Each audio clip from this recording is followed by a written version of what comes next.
नमस्कार, जोहार। आप देख रहे हैं एचएनएन न्यूज। मैं हूं निशा मिश्रा आपके साथ। बीते कुछ महीने अगर हम पहले जाएंगे ना, तो कुर्मी वर्सेज आदिवासी का एक आंदोलन छिड़ा था।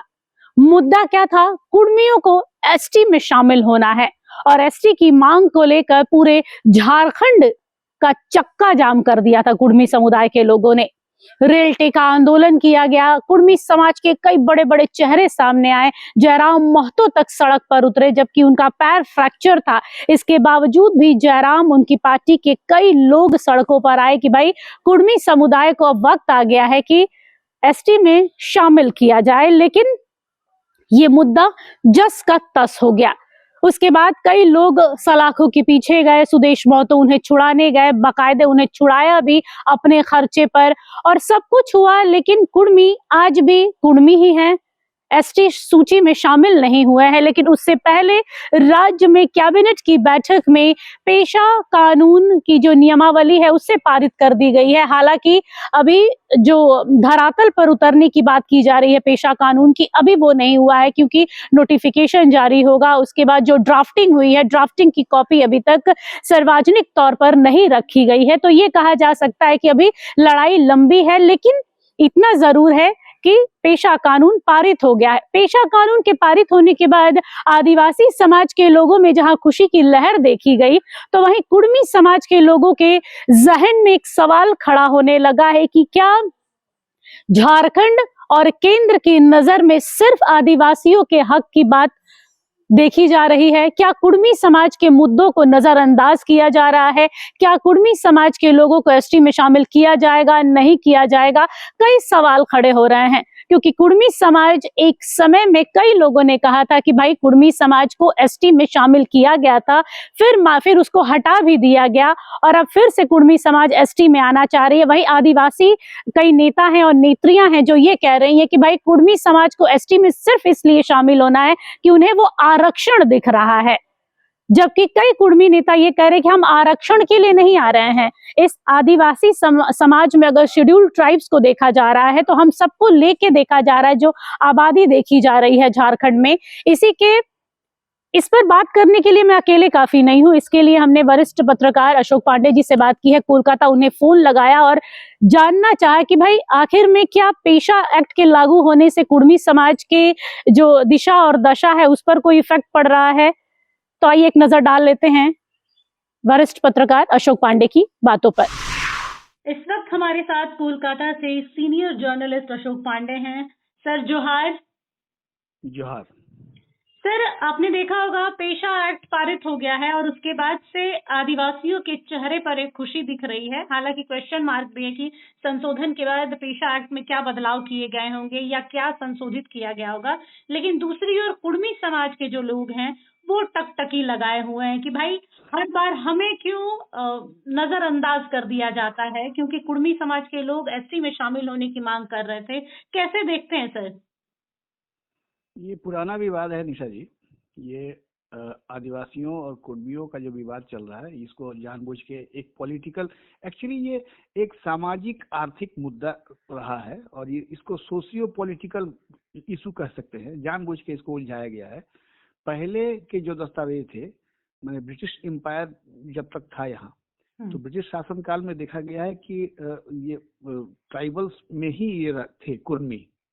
बाद में कुर्मियों को जब भारत की अपनी जब स्वाधीनता, जो भारत को स्वाधीनता मिली, उसके बाद 1950 के आसपास कुर्मियों को ट्राइबल से हटा के, मैंने आदिवासी समूह से इनको निकाल के इनको ओबीसी कर दिया गया, अदर बैकवर्ड क्लास। तो ये तो सरकार ने जानबूझ के इसलिए ये किया कि सरकार को शायद लगा होगा, तब की सरकार को ये लगा होगा कि ये काफी उन्नत हो चुके हैं या इनकी परंपराएं भिन्न हैं, इसलिए इन्होंने ऐसा किया। तो ये एक डिस्प्यूट सरकार की ओर से लगाया गया। लेकिन आपको मैं बता दूं कि झारखंड के अलावा, झारखंड, पश्चिम बंगाल, उड़ीसा और कुछ हद तक बिहार और यूपी का पूर्वांचल इलाका, इन तमाम इलाकों में कुर्मी समुदाय के लोग रहा करते हैं।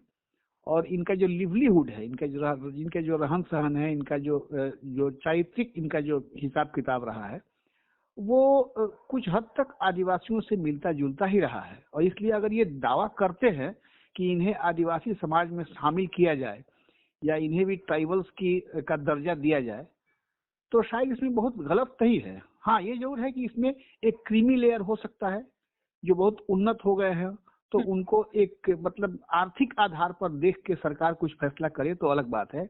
लेकिन अगर ये दावा कर रहे हैं कि ये ट्राइबल्स हैं, तो शायद इसमें बहुत गड़बड़ी नहीं है। और मैं बता दूं आपको एक नई बात, शायद उसको झारखंड के ट्राइबल्स लोग किस नजर से लेंगे नहीं जानते हैं, लेकिन पश्चिम बंगाल में 2021 साल में ही पश्चिम बंगाल सरकार की ओर से ममता बनर्जी के कैबिनेट ने ऑलरेडी पास कर दिया था कि जो यहाँ के जो कुर्मी हैं, खासकर यहाँ जो बांकुड़ा, पुरुलिया और पश्चिम मेदिनीपुर के अलावा बोलपुर इधर बीरभूम जिले में, तो बीरभूम, बांकुड़ा, पुरुलिया और मेदिनीपुर साइड में जो रहा करते हैं, उन कुर्मियों को ममता बनर्जी की सरकार ने बहुत पहले ट्राइबल्स घोषित कर दिया था, और घोषित करके 2021 में ही अपने कैबिनेट का प्रस्ताव केंद्र को भेज भी दिया था कि इन्हें ट्राइबल्स में शामिल किया जाए, इनको आदिवासी की संज्ञा दी जाए।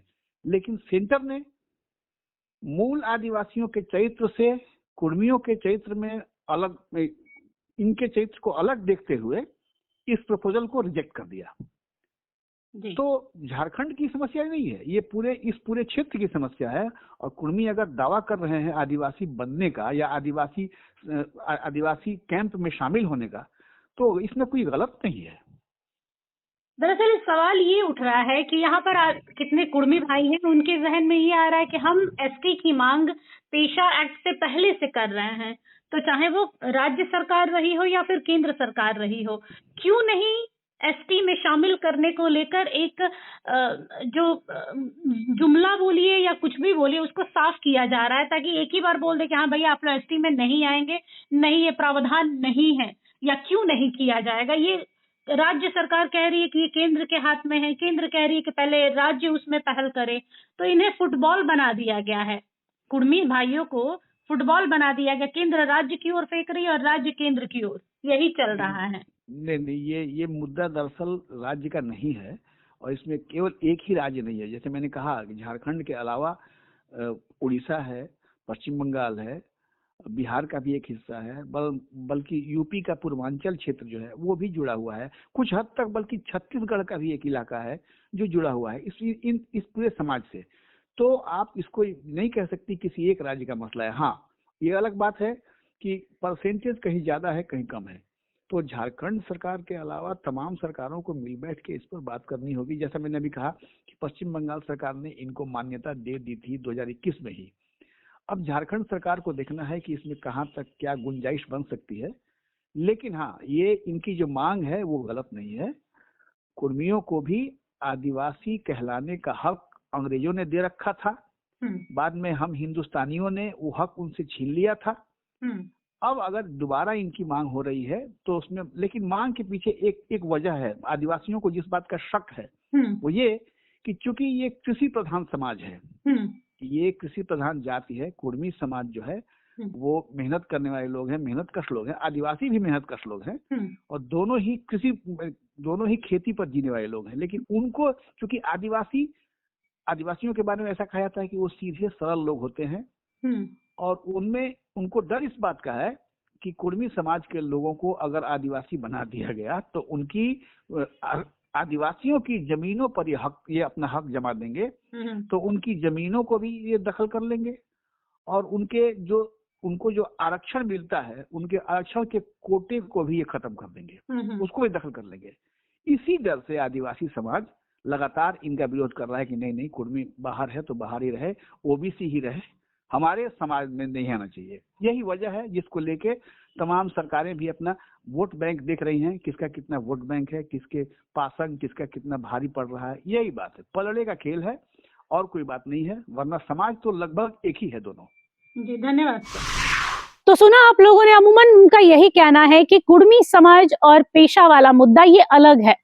कुर्मी समाज एसटी में शामिल होने की मांग कर रहा है, और क्या हिस्ट्री रही है ये हम सब जानते हैं, क्योंकि कुर्मी समाज पहली बार नहीं है जो अपने अस्तित्व की लड़ाई लड़ रहा है, इससे पहले भी वो अपने अस्तित्व की लड़ाई लड़ता रहा है। और अब इसी को लेकर हमने कुर्मी नेता से बात की है। सुनील कुमार महतो भी हमारे साथ लाइन पर बने हुए थे, तो सीधे सुनील कुमार महतो को सुनते हैं, क्योंकि वो भी कुर्मी समाज से आते हैं, बखूबी अपने पक्ष को अच्छे से रख सकते हैं। तो एक नजर डालते हैं सुनील कुमार महतो ने क्या कहा है। इस वक्त हमारे साथ सुनील कुमार महतो हैं। सर जोहार। सर, पूरे राज्य भर में पेशा कानून के पारित होने की जैसे मुहर लगी है, आदिवासी समुदाय में खुशी देखी जा रही है। कुर्मी समाज इससे क्या अछूता है या उनकी खुशी में खुश है? देखिए, वो खुश है तो अच्छी बात है, लेकिन ये खुशी उनकी क्षणिक है। उनकी क्षणिक है। और ये अभी तक जो सरकार ने उस ड्राफ्ट जो उन्होंने जो रूल जो है पास किया है कैबिनेट में, उस ड्राफ्ट को अभी तक सार्वजनिक किया नहीं है। क्या किया है क्या नहीं किया अभी लोगों की जानकारी में नहीं है। और जैसा मैं समझता हूँ, इसमें बहुत कुछ नई चीज नहीं है, क्योंकि जो यहाँ पे पंचायती राज कानून है, यहाँ पे जो ऑलरेडी लागू है यहाँ पे, तो उसमें ऑलरेडी शेड्यूल एरिया के जो मुखिया हैं वो सभी एसटी के लिए, शेड्यूल ट्राइब के लिए आरक्षित हैं। और ग्राम सभा को भी ताकत है, ग्राम पंचायत को। और दूसरी बात है कि अभी तक ये क्लियर नहीं है कि अब जो है पंचायती राज भी लागू किए हुए हैं, और यहाँ के पेशा क्षेत्रों में तो पंचायत चुनाव का कोई प्रावधान नहीं है पेशा एक्ट में। यहाँ पे जो पारंपरिक स्वशासन व्यवस्था है, रूढ़ी व्यवस्था है, उसी के हिसाब से चलना है। तो यहाँ पे तो ये विरोधाभास है कि जो अनुसूचित क्षेत्र हैं वहाँ पे तो 2 पावर के सेंटर बनेंगे, एक पंचायत वाले और एक ग्राम सभा वाले। और ग्राम सभा को तो आपको वित्तीय पावर, वित्तीय शक्ति दे नहीं रहे हैं। जो भी डेवलपमेंट के काम का जो है, जो फंड देना हो, तब ग्राम पंचायत को ही देंगे। तो यहाँ पे ये एक झुंझुना ही है।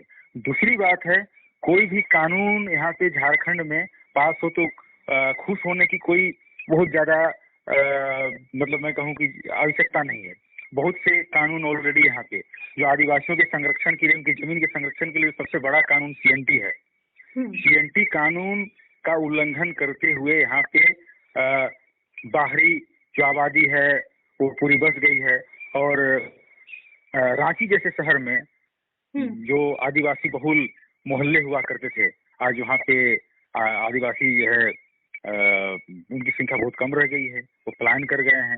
वो तो इवन कानून तो है, लेकिन राज्य सरकार की जो अभी सरकार में शामिल जो मंत्री हैं वो खुद सीएनटी का उल्लंघन करके जो है यहाँ पे बैठे हुए हैं। सीएनटी कानून बना हुआ है, शेड्यूल एरिया रेगुलेशन एक्ट 1969 है, उसमें सीएनटी के उल्लंघन पर 3 साल का सजा का प्रावधान है। आज तक आपने सुना नहीं होगा इस चीज को, या कोई नेता इस बात की, या फिर कोई कार्यकर्ता भी, आदिवासी अधिकार की बात करने वाले कोई नेता भी इस चीज की बात नहीं करते हैं। आज यहाँ पे हजारों मामले सीएनटी उल्लंघन के दर्ज हैं। एससीआर कोर्ट में जितने मामले फैसले हुए हैं वो तो स्पष्ट है कि यहाँ पे सीएनटी का उल्लंघन हुआ है। उन मामलों में भी सरकार की ओर से कोई कार्रवाई नहीं की गई है। आज तक 55 साल हो गए शेड्यूल एरिया रेगुलेशन एक्ट के, जहाँ पे 71A जो जमीन वापसी का अधिकार देता है आदिवासियों को, जनजातियों को, उसी में 71B भी है। आज तक एक केस दर्ज नहीं किया है राज्य सरकार ने। तो जब राज्य सरकार चलाने वाले जो लोग मुखिया लोग हैं वो खुद लोग उल्लंघन किए रहेंगे तो वो क्या कानून का पालन कराएंगे। तो इसलिए कोई भी कानून बन जाए, यहाँ पर राज्य में लोगों को खुश होने की बहुत ज्यादा जरूरत नहीं है। यहाँ पे आरटीआई कानून का, सूचना का अधिकार कानून का क्या असर है देख लीजिए। 6 साल से सूचना आयुक्त नहीं है, लोकायुक्त नहीं है। ये सेवा रोजगार, ये सेवा की गारंटी एक्ट जो है 2011 में बना है, 14 साल में कितना उनका अनुपालन हो गया है देख लीजिए। इसलिए कोई भी समाज क्यों नहीं आ रहा है सरकार की नजर में? आप लोग भी लगातार एससी की मांग कर रहे हैं, आरक्षण की मांग, आप लोग भी उम्मीद कर रहे हैं कि 26% आप लोग को भी आरक्षण मिले, तो आप लोग नजर में क्यों नहीं आ रहे, ना केंद्र के ना राज्य में? देखिए हम लोग 26% आरक्षण की मांग हमारी कभी नहीं है। ये है एक अपनी जो विशिष्ट संस्कृति और जो आदिम पहचान है उसको सरकार जो पहचान दे, बस इसकी मांग है। आरक्षण जो 26% है वो उसकी कहीं कोई बात ही नहीं है। अगर कुर्मी शेड्यूल ट्राइब में शामिल हो जाते हैं तो वो आरक्षण का दायरा भी बढ़ेगा, क्योंकि संविधान में है कि एसटी और एसी की जो आबादी होगी उसी हिसाब से उनको आरक्षण दिया जाना है। जी बिल्कुल। अगर आज 26% आरक्षण है एसटी के लिए, अगर कुर्मी आ जाते हैं तो यहाँ जो एसटी की आबादी 45% या 50% जो भी होगी, तो यहाँ का आरक्षण, वो आरक्षण का दायरा बढ़ेगा, वो आरक्षण मिलेगा। तो इसलिए जो लोग ये भ्रम फैला रहे हैं कि कुर्मी आएगा तो हमारा आरक्षण लूट जाएगा, ये सब बिल्कुल वो अपने चेहरा चमकाने के लिए कर रहे हैं। कुर्मी विरोधियों का ये भी तो है कि इन दिनों आप लोग शांत हो गए हैं, अब आप लोग खुद अपने मुद्दे से कहीं ना कहीं कट गए हैं, जो एकता पहले कुर्मी समाज में देखी जा रही थी। बिल्कुल नहीं। अब जो है कुर्मी समाज जो है, अब ये तो नहीं कि ये 365 दिन आंदोलन ही करता रहे। सितंबर महीने में कार्यक्रम हुआ, उसके बाद ही जो है अब जो आने वाले दिनों में जो भी कार्यक्रम की रूपरेखा बनेगी उसको लेकर के लोग लगातार जो भी अगुवाई कर रहे हैं वो लोग अपना जनसंपर्क कर रहे हैं, छोटी छोटी बैठकें कर रहे हैं आगे की रणनीति पर।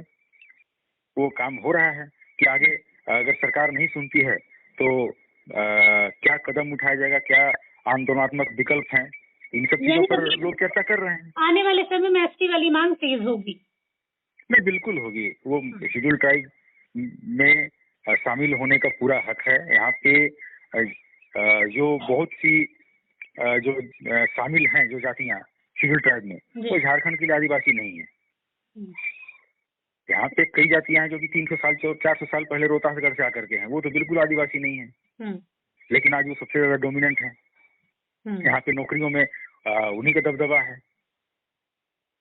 बाकी जो 32 जनजातियों में असुर, पहाड़िया, माल पहाड़िया, छोरिया, इनके लोग कहाँ दिखते हैं आपको नौकरियों में?